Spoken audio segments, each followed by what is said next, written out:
I can finish this guy up. Add some text, last minute adjustment. I think these guys are a little too, overall might be a little too vibrant down here. Okay, actually I think it's not too bad. I think I'll leave that the way it is. I could actually come up here, do an adjustment layer of hue saturation. And I'm going to lower the saturation. Okay, I think that's too much. If I'm looking at the people at the bottom, I sort of like it about right here for the people at the bottom.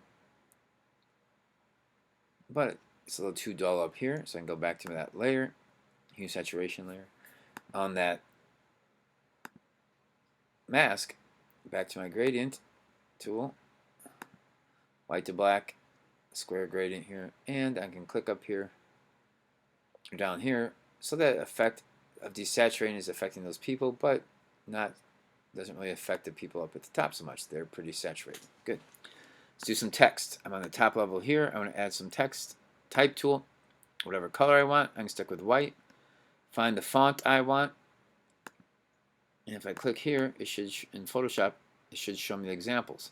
I could download fonts from 101 or 1001freefonts.com or dafont.com or through Adobe Fonts, font books. And I could download those, install them on my computer, and I can use those fonts through Photoshop. I may have to restart Photoshop after I install them. Sometimes you don't. Okay, I'm using this Southern Air. I use that one for the term John Doe. Sort of gives it that John Doe signature. A little too big. Double click. Up here's my size, and I can change it. I can highlight here. Maybe 150 might be good. There, not too bad. John Doe might be a little too big still. Move these people up here a little bit. Give myself a little bit more room.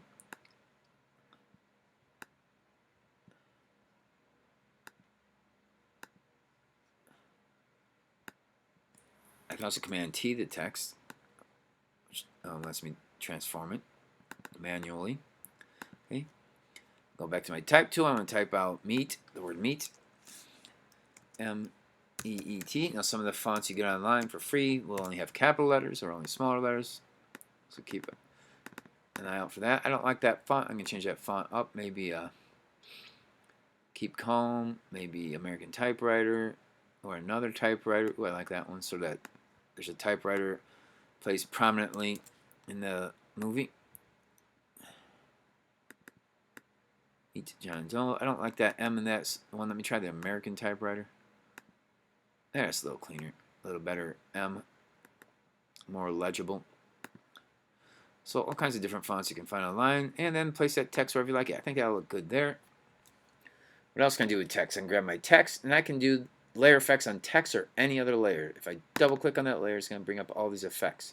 I can do a drop shadow. In order to do it, I have to click on the actual word, and it gives me a drop shadow. I can click down here, move that drop shadow around, make it stronger,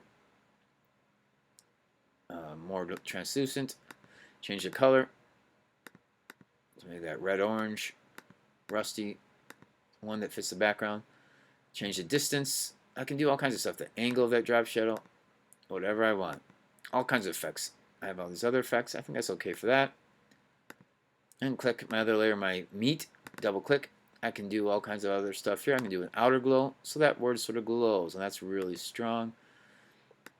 Make it really big, really close. Change the color to more of a white color if I want.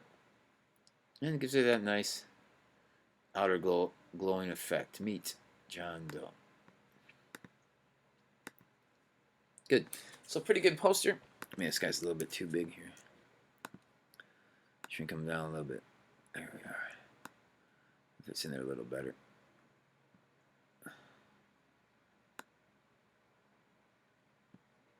That's nicer there. Not quite so harmful.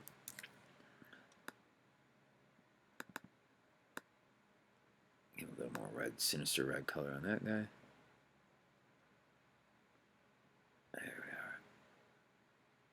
Pretty nice. I like that. Bring this guy up a little bit more. Right.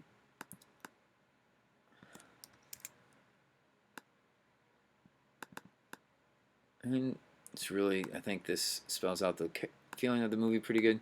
Gives it sort of a good vintage look, old style look. You can add other text to this, maybe the movie stars, maybe a tagline or whatever you want. Add some more characters if you want. But I think that's a pretty good start for the pretty good poster, pretty good complete poster for the feel of this movie. File saved. All right. Now, if I wanted to print this off, I could print it from as a Photoshop file, or I could also save as. I saved the finished one as a Photoshop file. Then I can save one as a JPEG or a PDF or a PNG or even a GIF file. That's easy to email to someone, easy for me to print out at a store, at a print shop, or email to somebody for approval. Okay, some pretty cool poster there. And remember, we're keeping everything in this file. I have a couple other versions. Now, don't always be satisfied with one version, right? You could have quite a few different versions. Do a little more work on it and save it again under slightly different colors, add a different character, different font, whatever. Then you can compare to different files. Just always change the name if you save it. If you're doing some more work on it, want to compare them, save the name. These have slightly different names here. All right, keep everything in one folder, and you're good to go.